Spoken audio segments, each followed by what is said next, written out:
हाय, मैं पल्लवी और आप देख रहे हैं बायोट्री विद पल्लवी। आज की इस वीडियो में हम डिजीज़ के बारे में समझेंगे, यानी रोग बीमारियों के बारे में जानेंगे। यह टॉपिक आपके क्लास 11th और 12th में ब्रॉडली दिया जाता है, लेकिन शुरुआती इस टॉपिक को अगर हम देखें तो क्लास 6 और 7 से ही हम इस टॉपिक को पढ़ना स्टार्ट कर देते हैं।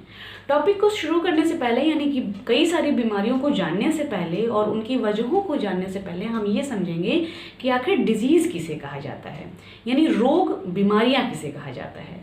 इसकी परिभाषा को अगर हम जानें तो डिजीज़ क्या होती है, एक पर्टिकुलर एबनॉर्मल कंडीशन होती है। क्या होती है? एक विशेष कंडीशन होती है जो कि negatively affect all structure and functional parts of an organism. यानी मोटे तौर पर देखिए, हम यहाँ पे डेफिनेशन क्या लिखते हैं डिजीज़ की। Disease is a particular abnormal condition which is negatively affect all structure and functional parts of an organism। यानी कि डिजीज यानी रोग या बीमारियां एक पर्टिकुलर एबनॉर्मल कंडीशन होती है। एबनॉर्मल, नॉर्मल का ऑपोजिट होता है एबनॉर्मल। नॉर्मल यानी कि सामान्य और एबनॉर्मल यानी कि असामान्य। यानी जब हमारे शरीर में जो हमारा फंक्शन है, जो हमारे पर्टिकुलर बॉडी के ऑर्गन का जो प्रॉपर फंक्शन है, जो स्ट्रक्चर है, अगर वो एबनॉर्मल कंडीशन में आ जाए, यानी कि जैसे हम इस तरह से सोचें, अगर हमारे लंग्स का काम है रेस्पिरेशन में इन्वॉल्व होना, लेकिन लंग्स में अगर कोई प्रॉब्लम आ जाती है तो हमें रेस्पिरेशन यानी कि ब्रीदिंग में, सांस लेने में कठिनाई आती है, तो हम फिर क्या करते हैं, उसकी जांच कराते हैं, देखते हैं कि आखिर लंग्स में ऐसी कोई प्रॉब्लम है कि नहीं है। तो हमारी बॉडी का कोई पर्टिकुलर ऑर्गन है या कोई पर्टिकुलर सिस्टम है, अगर वो एबनॉर्मल तरीके से व्यवहार करने लगे तब एक बीमारी या उसे एक डिजीज का नाम दिया जाता है। एक बार फिर से समझते हैं, रोग उस कंडीशन को कहा जाता है, उस एबनॉर्मल कंडीशन को, उस एबनॉर्मल परिस्थिति को कहा जाता है जिसमें हमारा जो शरीर होता है, जो हमारी बॉडी होती है, उसके प्रॉपर स्ट्रक्चर और फंक्शन में क्या होती है, गड़बड़ी होती है, या वो एबनॉर्मल तरीके से वो फंक्शन करता है और उसमें कुछ बुरी तरह से वो अफेक्टेड होता है।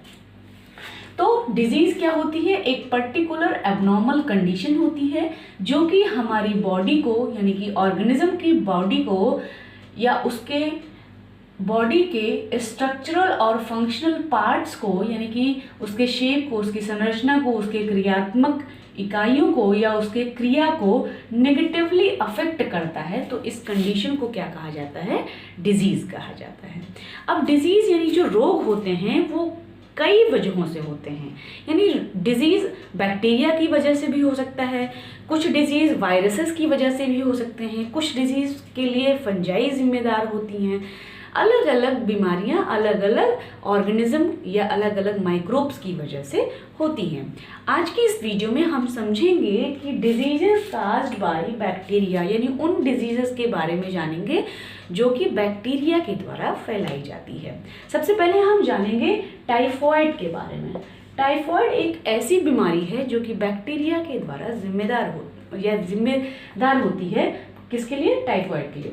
तो टाइफॉइड एक ऐसी बीमारी है जिसके लिए जिम्मेदार कौन होता है? बैक्टीरिया। और उस बैक्टीरिया का नाम क्या है? Salmonella typhi. क्या नाम है? साल्मोनेला। यहाँ स्पेलिंग थोड़ा मिसस्पेल्ड है। साल्मोनेला टाइफी नाम का जो बैक्टीरिया है वो टाइफॉइड नाम की बीमारी के लिए जिम्मेदार है। देखें कि क्या होता है टाइफॉइड में। टाइफॉइड में जनरली फीवर आता है, हेडेक होता है और स्टमक पेन देखा जाता है, यानी कि बुखार होगा, बुखार के साथ साथ आपके सिर दर्द होंगे, सिर दर्द के साथ साथ आपका पेट में भी प्रॉब्लम, यानी कि स्टमक पेन, पेट में दर्द की समस्या प्रॉपर बनी रहेगी। टाइफॉइड को जो हम लोग फर्स्ट एड में ही यूज़ करेंगे, बाकी तो इसको डॉक्टर से ही, इसको पर्टिकुलर डॉक्टर से ही सलाह लेकर, फिजिशियन से सलाह लेकर ही हम इसकी बीमारी को ठीक करने में लगे। ऐसा नहीं कि हम इस बीमारी को खुद ही घर पे ही ठीक कर लें, लेकिन एक जो जनरल मेडिसिन है वो हम आपको यहाँ पर बता रहे हैं कि टाइफॉइड में जनरली फर्स्ट एड के तौर पर हम पैरासीटामोल लेते हैं और कुछ एंटीबैक्टीरियल ड्रग का यूज़ करते हैं। तो टाइफॉइड जो होता है वो किससे फैलता है? बैक्टीरिया के द्वारा फैलता है। और कौन सा बैक्टीरिया? साल्मोनेला टाइफी नाम के बैक्टीरिया के द्वारा ये स्प्रेड किया जाता है। दूसरा है आपका जो बैक्टीरिया के द्वारा डिजीज फैलता है वो है न्यूमोनिया। निमोनिया जो फैलाने वाला जो बैक्टीरिया है उस बैक्टीरिया का नाम क्या है? Streptococcus pneumoniae. स्ट्रेप्टोकोकस न्यूमोनी के द्वारा क्या फैलाया जाता है? न्यूमोनिया नाम का रोग फैलाया जाता है। और इसका जो लक्षण है उसमें क्या है? ये स्ट्रेप्टोकोकस न्यूमोनी ह्यूमन के लंग्स में, किसमें? ह्यूमन के फेफड़ों पर अटैक कर देते हैं, जिससे कि रेस्पिरेशन में, ब्रीदिंग में, श्वसन क्रिया में परेशानी होती है, यानी कि trouble in respiration due to infections in lungs, यानी कि फेफड़ों में, लंग्स में इस बैक्टीरिया के इन्फेक्शन की वजह से रेस्पिरेशन में या ब्रीदिंग में, सांस लेने में कठिनाई होती है। इसके अलावा जो इसके लक्षण हैं वो क्या है? बहुत ज़्यादा खांसी आती है। भाई अगर फेफड़े में कोई प्रॉब्लम है तो ज़रूर खांसी आएगी।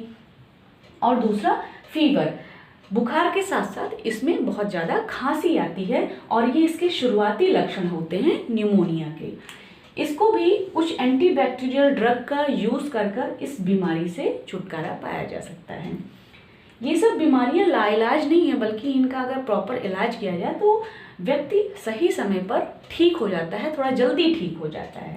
अगली बीमारी का नाम क्या है? टीबी, जिसे कि शॉर्ट फॉर्म में टीबी कहा जाता है। पूरा नाम इसका क्या है? ट्यूबरकुलोसिस। ट्यूबरकुलोसिस को अगर हम देखें तो ट्यूबरकुलोसिस को फैलाने वाला जो बैक्टीरिया जिम्मेदार है वह है माइकोबैक्टीरियम ट्यूबरकुलोसिस। माइकोबैक्टीरियम ट्यूबरकुलोसिस नाम के बैक्टीरिया की वजह से टीबी यानी कि ट्यूबरकुलोसिस बीमारी स्प्रेड होती है।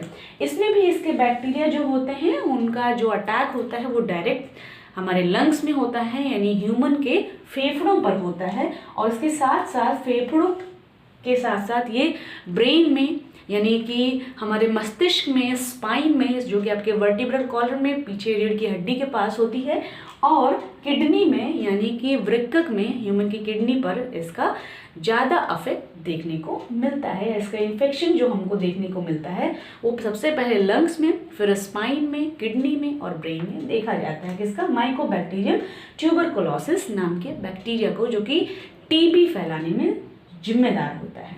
अगला है आपका डिप्थीरिया। डिप्थीरिया भी एक ऐसी बीमारी है या एक ऐसा रोग है जो कि बैक्टीरिया के द्वारा स्प्रेड किया जाता है। एक सीरियस बीमारी इसको हम कह सकते हैं, क्योंकि इसका जो इन्फेक्शन होता है इस बैक्टीरिया का वो सीधे हमारे नोज और थ्रोट पे होता है, यानी हमारे गले के हिस्से में और हमारे नेजल पैसेज में, नोज में।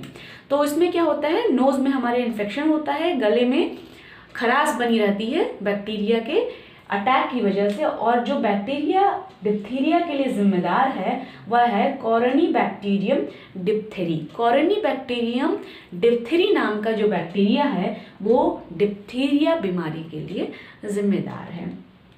तो आज की इस वीडियो में हमने डिजीज़ के बारे में जाना। नेक्स्ट वीडियो में हम टाइप ऑफ डिजीज़ के बारे में समझेंगे और उन डिजीज़ के बारे में भी जानेंगे जो कि वायरसेस और फंजाई के द्वारा स्प्रेड की जाती हैं। इसलिए बने रहिए वीडियो के साथ। वीडियो अच्छी लगे तो लाइक, शेयर और सब्सक्राइब ज़रूर करिए। Thank you.